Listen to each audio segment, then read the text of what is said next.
Today we have the privilege of speaking to Dr. David Smith, a pioneering physician and public health advocate who made a lasting impact during one of the most transformative times in American history. In 1967, at the height of the counterculture movement, Dr. Smith founded the Haight Ashbury Free Clinic in San Francisco, a revolutionary idea that provided free medical care to those in need, regardless of their background or ability to pay. His work not only addressed the immediate health crisis of the era, including drug addiction and mental health, but also helped shape the future community based healthcare. Dr. Smith, thank you for joining us. Happy to help. Awesome. So I wanted to talk to you because there's so much crazy information out there to do with the clinic, and not enough just showing all the good that the clinic did. And so I wanted to start with what were the events and needs that got you to be the founder of the Haight Ashbury Free Clinic? And did you start it on your own, or was there others with you that got together and sorted it out? Well, it was a different time. I lived in the Haight Ashbury when I was going to UCSF med school. I did postgraduate training in clinical toxicology and psychopharmacology. I was very interested in LSD and was involved in research and clinical practice, but it was a study of the therapeutic aspects of LSD. And then the whole counterculture developed, of which it was, turn on, tune in, drop out. LSD was a big part of the drug scene, and I was a local drug expert running the alcohol and drug abuse screening unit at San Francisco General Hospital. And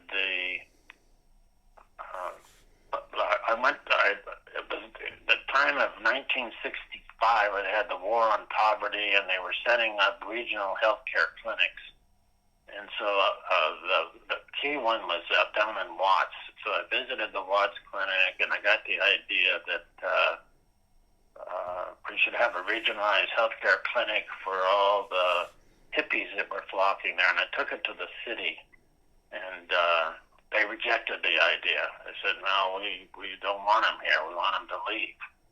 Yeah. And as I described in my recent book, Healthcare is a Right, that's when I really became an activist, because my grandparents came from Oklahoma and worked in the fields for a while, and they had these signs that said, Okies go home. So I always had this feeling of kind of discrimination and support of the underdog. And so that's when I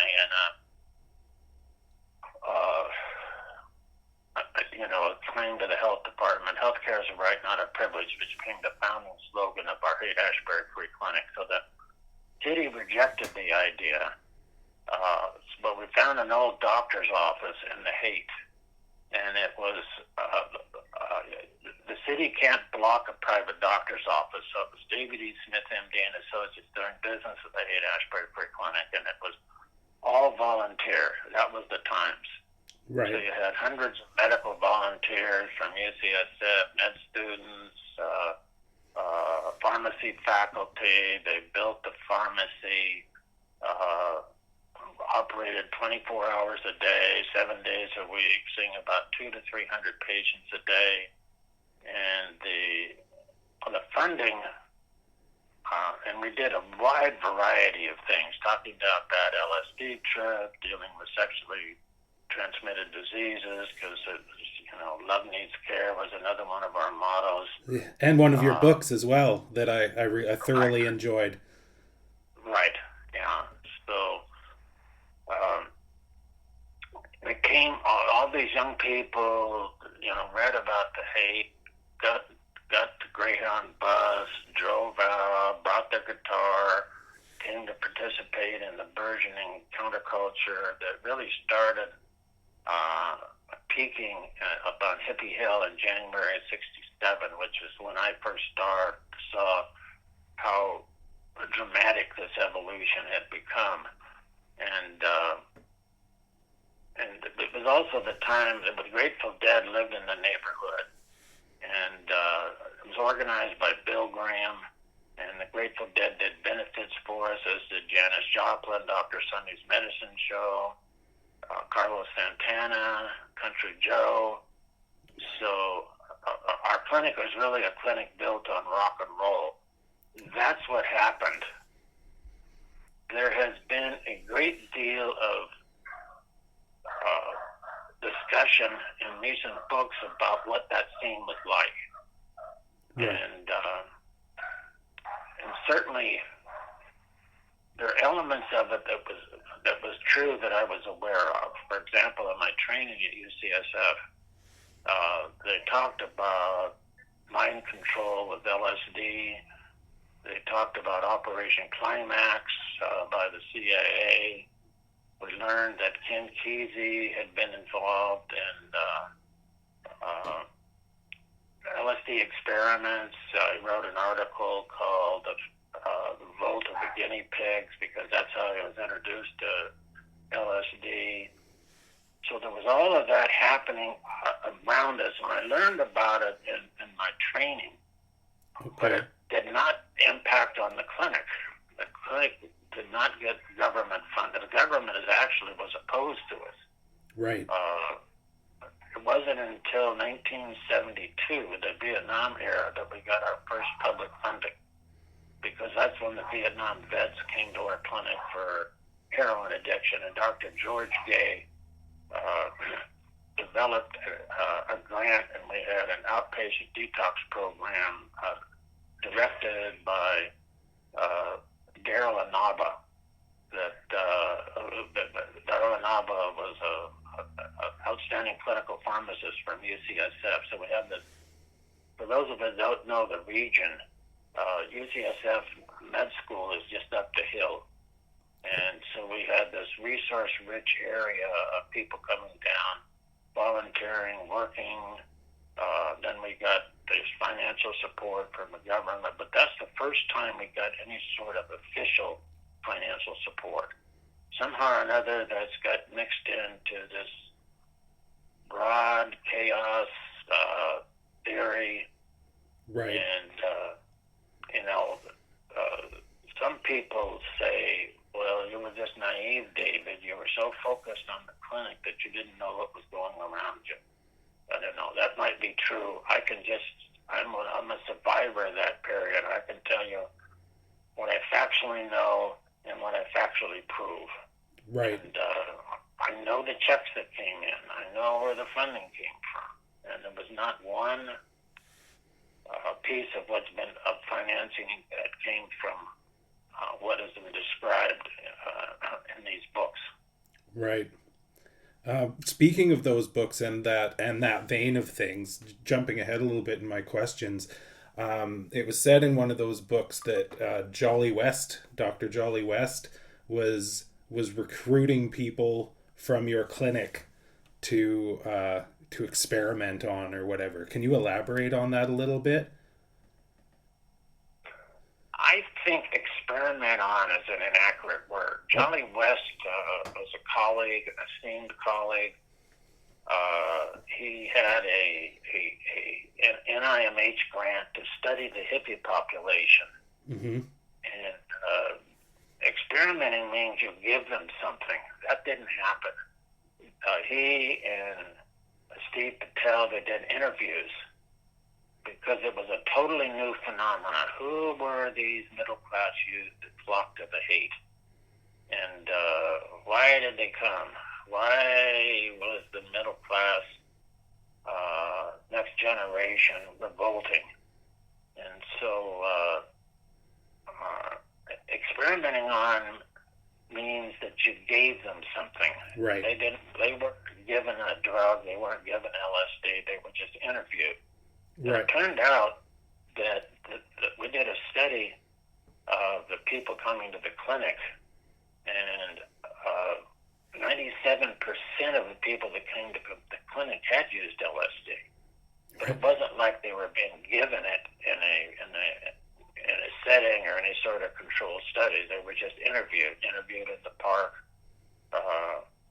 And our interviews were only what drugs they were using when they came to the clinic, because we would have bad trips come to the clinic, but then we said, well, was that the only thing they did? No, that was just one of many things they did. And in fact, it turned out that the majority of them used LSD without adverse reactions. So we wrote papers about it. And one of the reasons for that was that LSD became demonized in that area and killed therapeutic research. And I first began studying it really in 65. I reviewed the literature from the 50s. And this is by Sidney Kahn, The Beyond Within. And the adverse reaction rate to LSD in controlled therapeutic settings was less than any other psychiatric drug. Right. So the idea that they would just take this drug and have all these adverse reactions, and it was the drug alone, didn't make sense. So a lot of it was set in the setting. Individuals that took LSD, they didn't know what it was exactly, or didn't know its potency, or weren't prepared mentally, and it wasn't the right setting. Right. There were adverse reactions, and we were the leader on taking care of those. But this idea that everybody took it would have all these terrible things happen, which was a dominant mode in the press. So I felt that these types of research projects clarified who the population was, why they were doing this, why they were so alienated from the dominant culture. And it turned out that a majority of them, it's just a transient period in their lives, and they left. But a subset stayed and got deeply involved in methamphetamine, speed, or heroin. Right. And now we're looking at what science is looking at, the pre-addict profile. You know, what made a population experiment with a wide variety of drugs and then leave it behind, and a subpopulation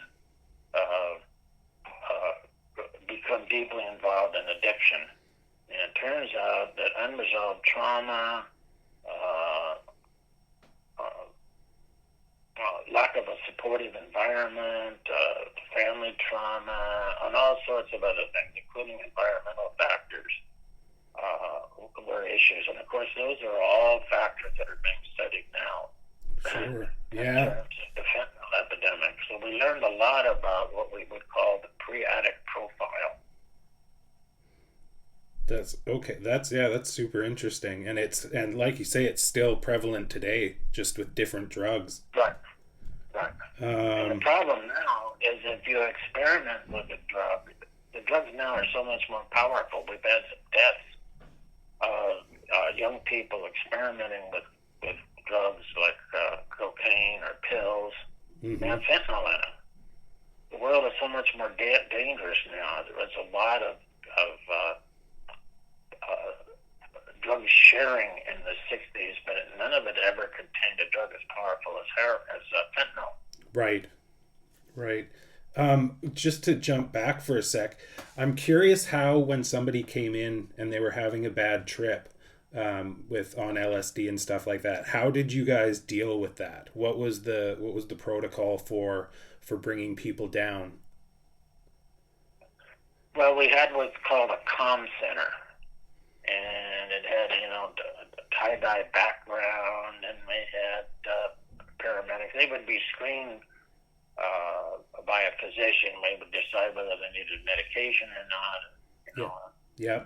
A sedative to calm them down. But mostly what we did was we put them into the comm center, and these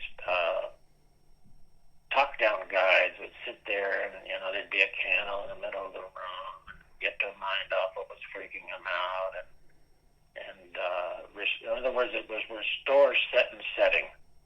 And the key element, why we finally got support from the health department, was we prevented a number of these young people from being taken to the ER, to the hospital. Right. setting was an inappropriate thing. You know, they see the ambulance drivers dressed like a police officer and freak out. The Haight Ashbury Clinic was a safe zone, Right. For the counterculture. Right. That's interesting. So just one more thing about Jolly West, because we don't need to go down that rabbit hole too far. It's been overdone to death. But was his clinic that he had, or his spot that was like a hippie crash pad that he would give these he would chat with people at, was that affiliated with the clinic? Was that attached to the clinic, or was that its own separate thing and everyone was just kind of in a small area? Yeah, had no association with the clinic. He had a research project that was just up the hill. Again, in this convoluted information environment, it got the idea that it was affiliated with the clinic. He would be a respected paraprofessional working in parallel. Okay. And that we would read his literature and try to get us a better understanding of this population. Most of the descriptions of this population came out of our studies and other descriptions. Sociologists at UC Berkeley, Okay. and other types of things. So it was a very interesting what this population was that flocked from all over the United States to our area. Right. Became a bit of a melting pot, didn't it? Right. Did your clinic ever have any reason to look at people on Datura or Belladonna or anything like that? Did you have anything like that happening there? No. No? Okay. Do you know anything about that stuff? Yeah. Bill Wilson, co-founder of AA, Belladonna was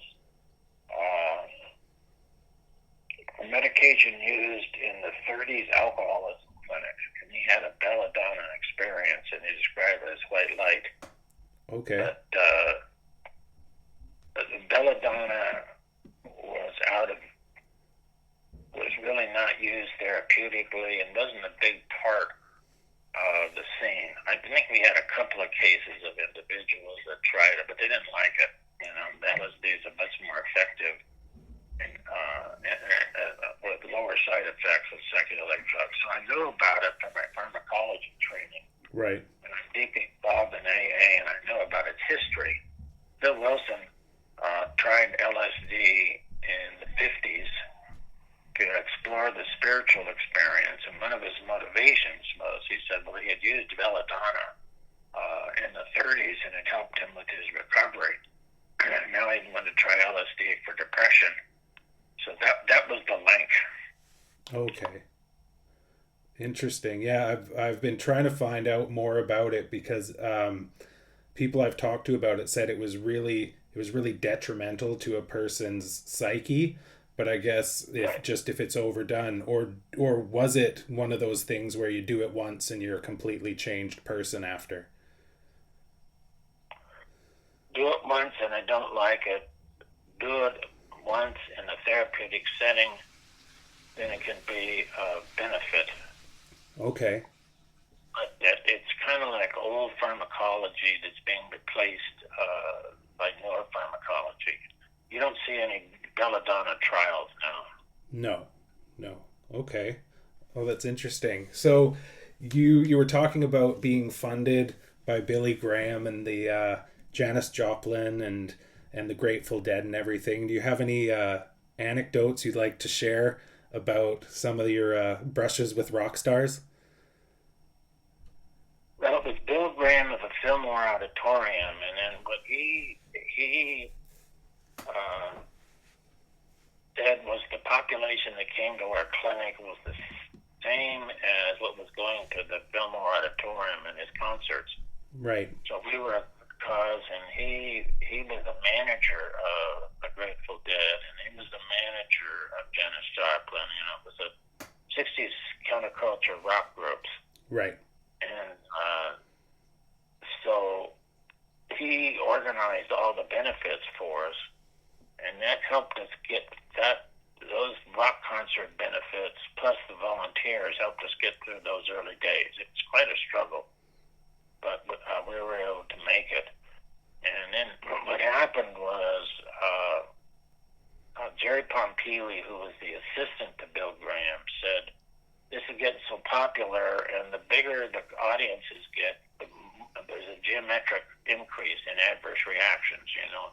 Right. It was a small group, there was some, but if it was twice that size, there was twice as many, and it just got more and more. So Bill Graham came to us to set up rock medicine, to deliver all the medical services at the rock concert. So that's one of our biggest things, was delivery of medical services to rock concerts. Okay, and that was a way for you to fund what you were doing at the clinic. Yeah, he gave us a stipend to do it, and then we also were involved in taking care of the musicians. Had some drug problems too, so we were involved in helping them out, particularly Janis Joplin, later Jerry Garcia. Right, yeah, Janis Joplin famously was not shy about partying, that's for sure. Yeah, but she was a wonderful woman, unfortunately, and a great singer. So her substance abuse, I don't know if it's like tarnished her reputation, but she was a complex woman, and it was the times. Right. You know, she did a big benefit for us once, and I walked up to her and thanked her, and she was at the bar, and her big brother was over at another section, and I said, why are you at the bar? And she says, well, she had this particular drink, Southern Comfort. And she says, I drank Southern Comfort to get close to the crowd. And so she went into a great detail of why she liked Southern Comfort so much. Right. Later, she overdosed on heroin, and we had an outreach program, and naloxone, or what's now known as Narcan, had just been developed up at UCSF Med School. So we went out and gave her an injection of naloxone to reverse the overdose. I saw her move. She would bounce back and forth between alcohol and heroin, and it was the heroin that did her in. Right. Tragic stuff. Yeah, totally tragic. She's an amazing voice. I really enjoyed her music.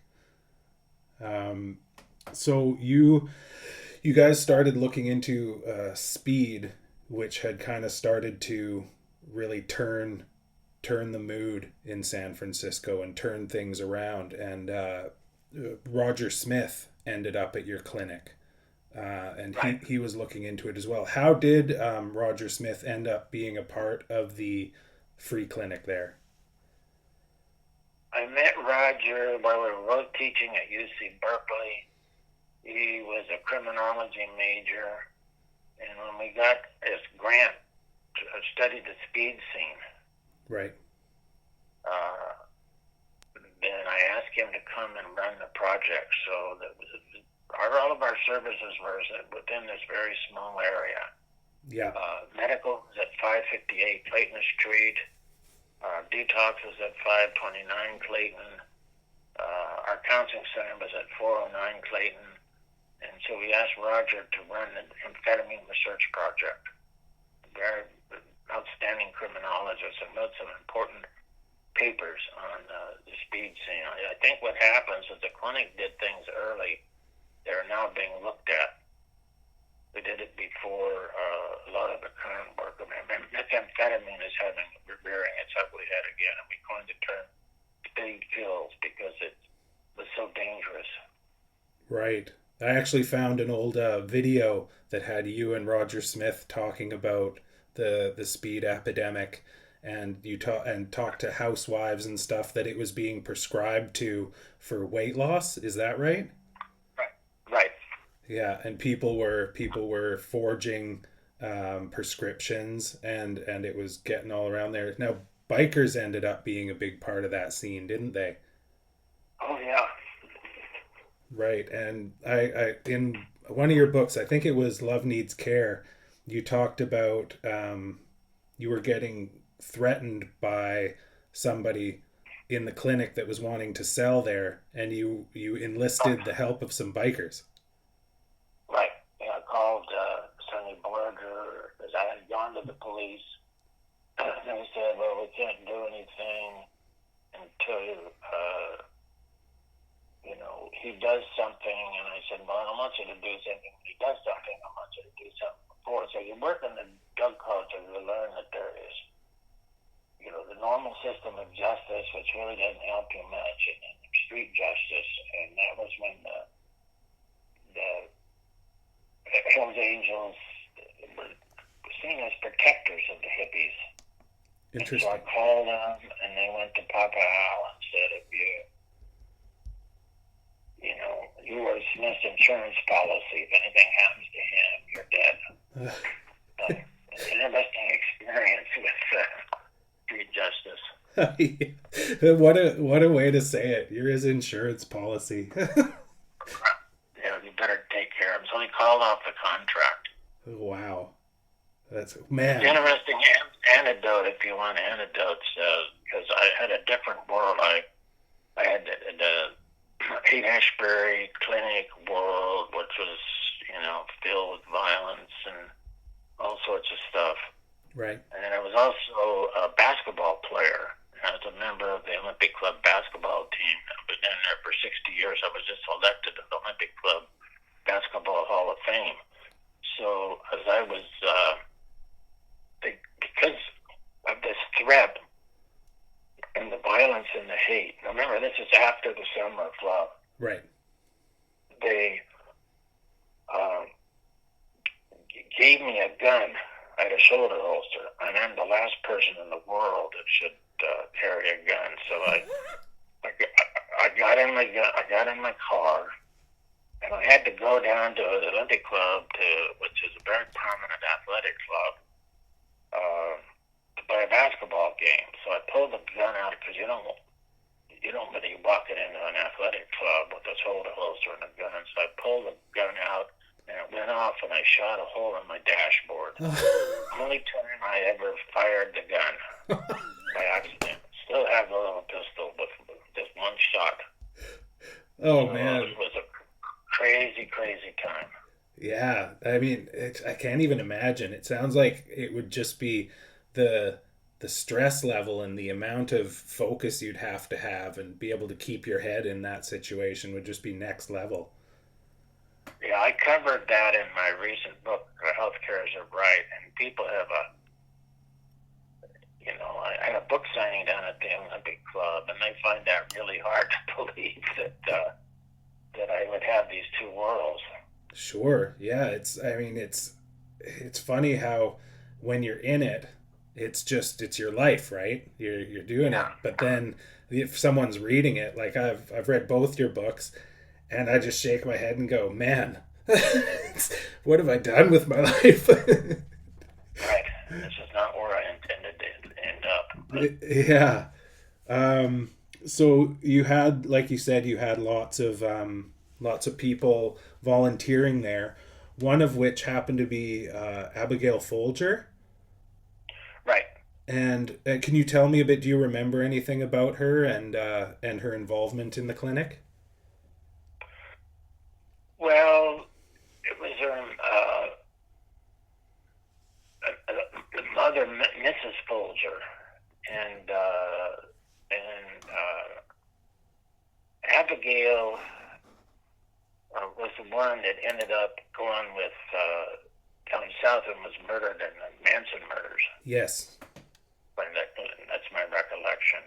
Yeah. And they were a very prominent family in San Francisco, and it was interesting that they wanted to help out with our psych counseling services.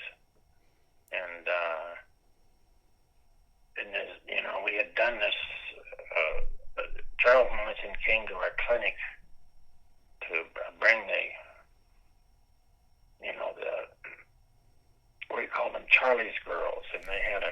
infection, and I took care of the infection, and then was a strange dude, but everybody was strange then. And then later we found out that he had this commune, and Al Rose, who was head of our medical part, left and came back, and we were doing a commune research group study, right, which we had a public health nurse, Luke Fleischman, go out to all these communes and bring back information. And because our goal in doing this research was to figure out how we could better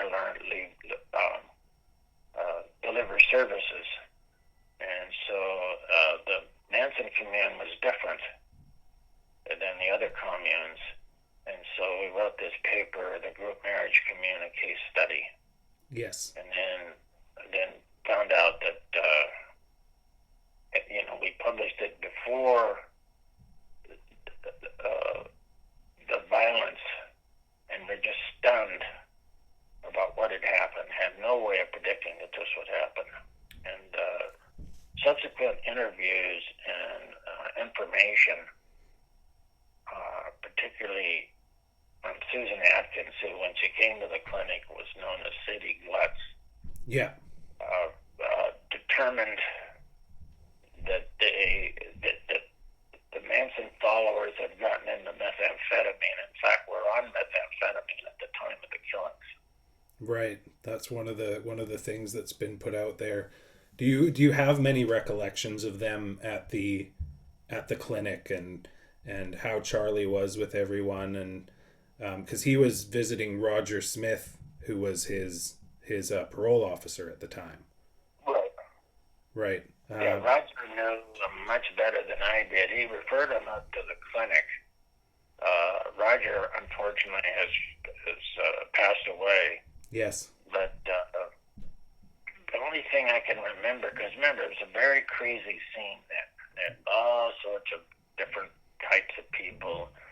The only thing I remember was what absolute control Charlie had over the girls. That was kind of strange, I don't want to say strange, it was just different. Because the women were much more free-flowing, whereas Charlie's girls pretty much conformed to his direction.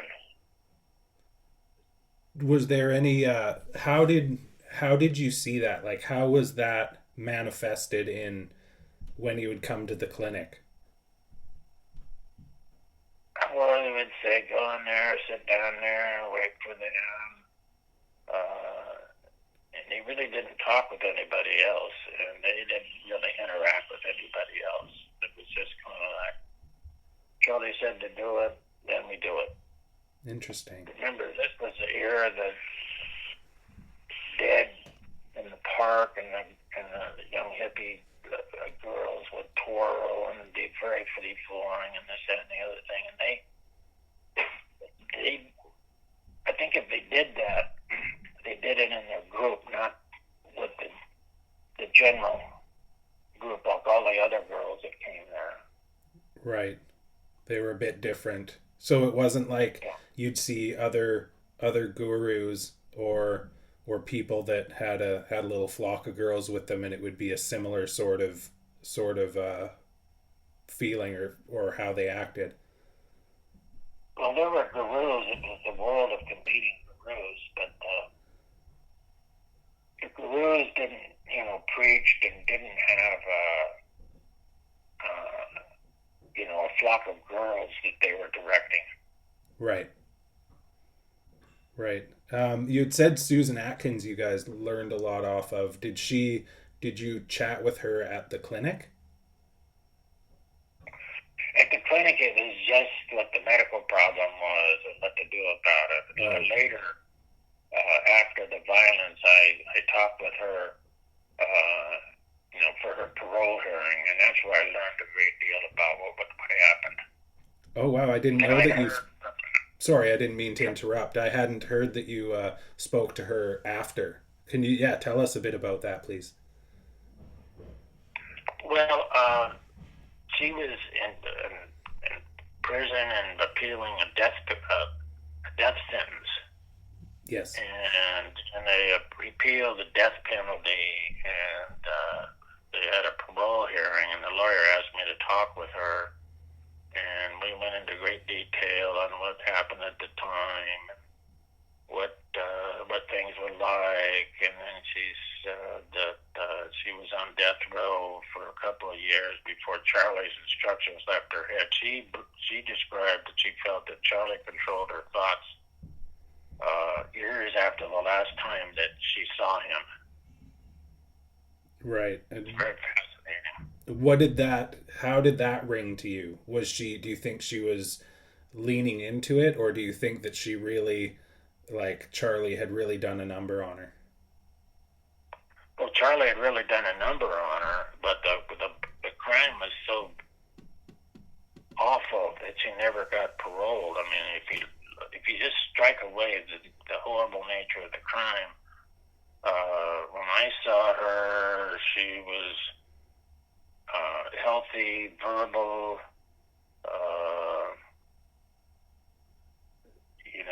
I think she was participating in AA. She was wrapping gifts for church. It's a different woman, completely different woman. But the crime was so awful that she wasn't had any chance of getting a parole. Right. It just shows you the power of the drug, the scene. One thing she did say that confirmed the suspicions that I had, that she really got into methamphetamine, and it was the whole nature of people she was talking about, Bobby Beausoleil, and it's all in the literature, so it'd be a bit more accurate. But she talked about how there was a killing around a drug deal gone wrong, and methamphetamine was introduced into their culture. Okay. And that's when things started to go south relative to violence and paranoia. Right. And so did she say that, or if you remember, did she say that Manson was doing it as well? She claimed he wasn't. Okay. Interesting. Yeah, Claimed that's that he gave the instructions, but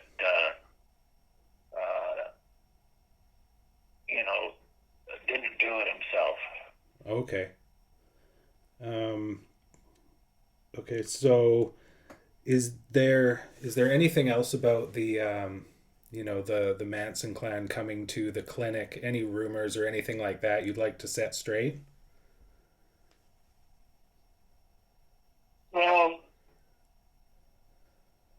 the book Chaos has described it as some vast LSD conspiracy. I don't want to get into. I didn't see any of that. Right. Absolutely didn't see any of that. Nor Did did any of the people I know and work with at the time. right. Did Roger Smith have he had a full caseload still of people he was doing parole for at the time he had Manson? Didn't he? Yeah, well, Roger with us was doing interviews. That's what I saw. He was Okay. doing lots of interviews and gathering data. Right. And he had a busy life. I don't know how many of those were parolees. I Okay. just know that it was part of his research study. Okay. Interesting. Yeah, he's been put through the ringer pretty hard. The memory Right. of what he did, which doesn't seem fair. He was a really solid guy, good friend, uh,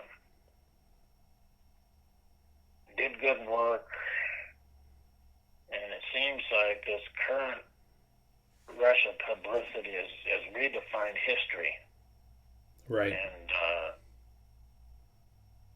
all these rumors are surrounding it, and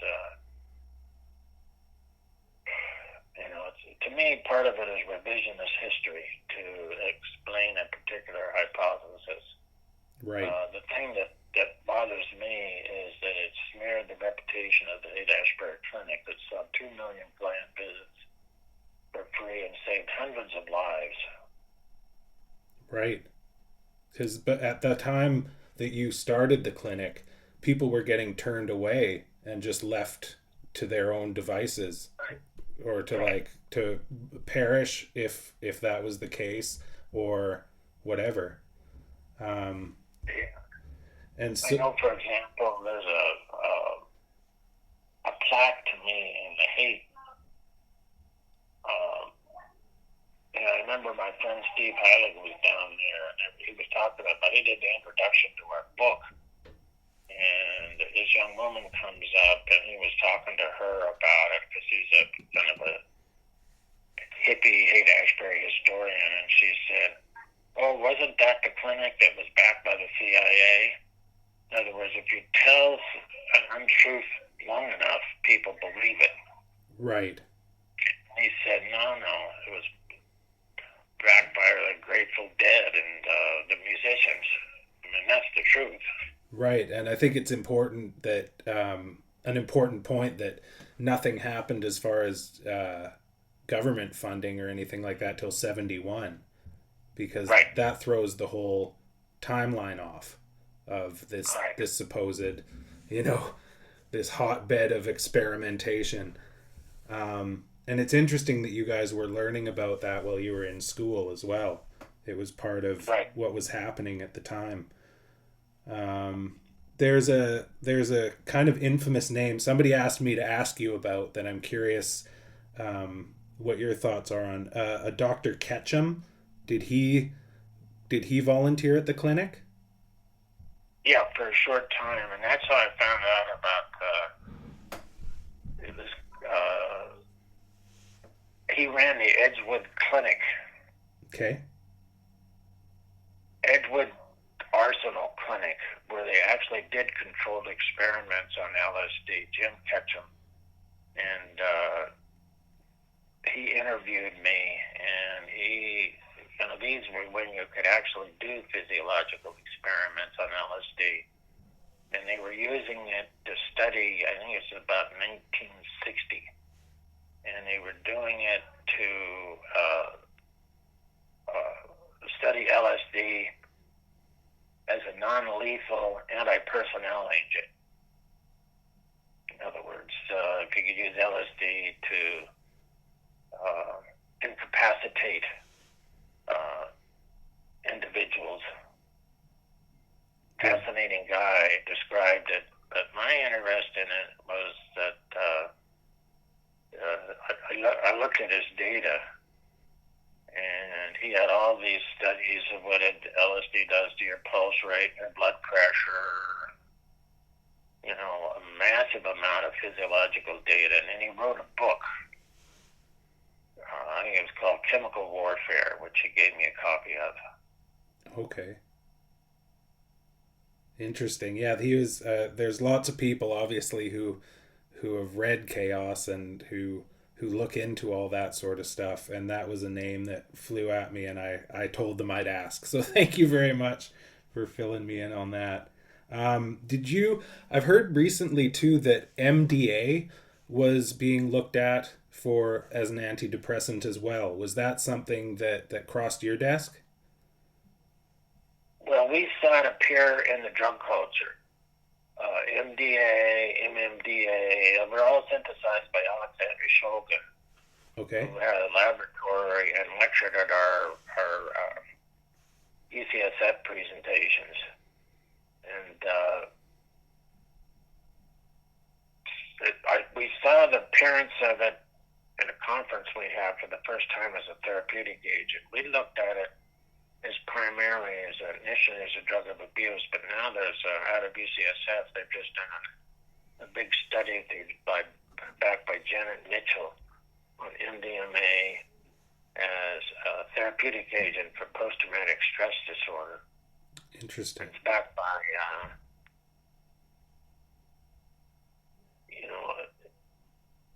there's all these new areas of research that are popping up, which I find absolutely fascinating. Right. When did it first come into your orbit? In the 80s. In the 80s. Oh, interesting. Okay. Yeah, and that's when uh, we were seeing it appear at concerts, but then some therapists talked about how they used it as a therapeutic agent, which is interesting. Right. You didn't think of it that way.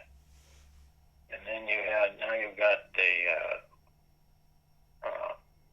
the recent psychedelic revolution led by Rick Doblin and his organization that has been funding studies by MDMA. It was just a tremendous, you had the first revolution was,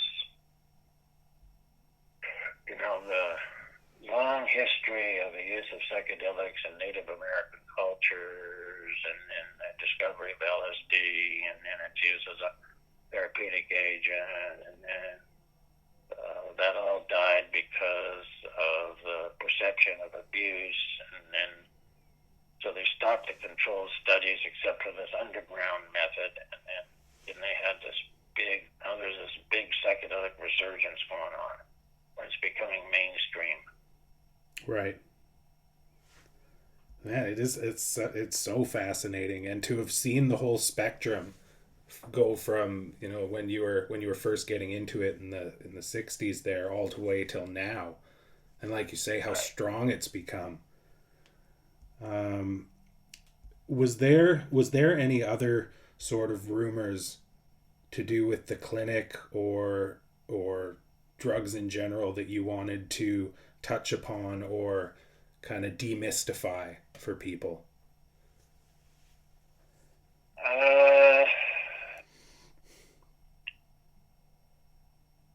At the time, the only rumors that had significance to us was that if you treated addiction, you were encouraging addiction. Interesting. And yeah, that was a big thing. A lot of criticism on me. I was disinvited some lectures because he said, well, Haight Ashbury Clinic treats addiction and therefore they encourage addiction. Right. If you're not just leaving people to freak out and die in the street, then you're culpable for it. You're encouraging them to do it. Right. Yeah. Man. But all this stuff that's happening now, none of that was part of our. We've always been criticized for what we do, but totally different reasons. Right. Now it's this new CIA government conspiracy, and historians are going into that in depth. And it's reactivated all of the stuff that happened then. But at the time, it was,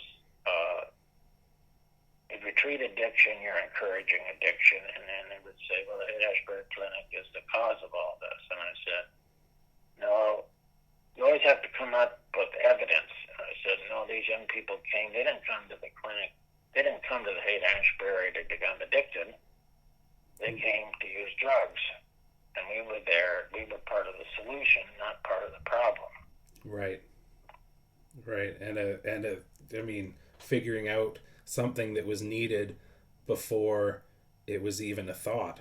Like being able to figure out that this is what these kids need so they don't just fall apart. I mean, eventually because of speed and everything, it started to crumble around San Francisco, but you're still involved in sort of free clinic stuff. It's rock medicine, isn't it called? Right. Yeah, rock medicine delivers all the medical services to concerts, and then the Haight Ashbury Clinic has become part of HR 360, which is the largest addiction treatment program in San Francisco, and the addiction medicine movement is moving dramatically ahead. And I coined the term addiction medicine because I wanted addiction to be medicalized. Right. Viewed as a crime, but and there's now a medical specialty of addiction medicine. And I am the past president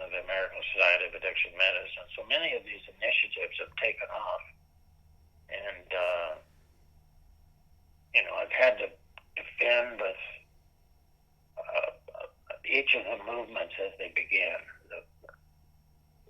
And I go on evidence. Is it helping people? But there's been this new type of historical rewriting, and it's going to take a lot of investigation to determine how much of it is true. Right. I've already shared my opinion on what I know. Yeah.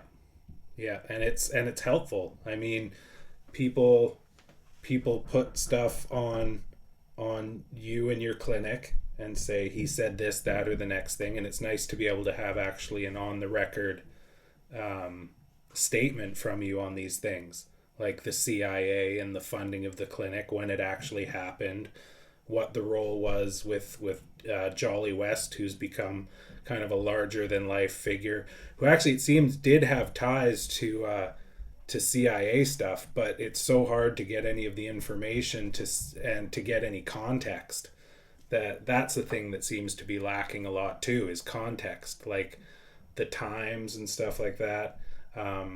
Like we said earlier, Roger Smith's name has been dragged through the mud a bunch.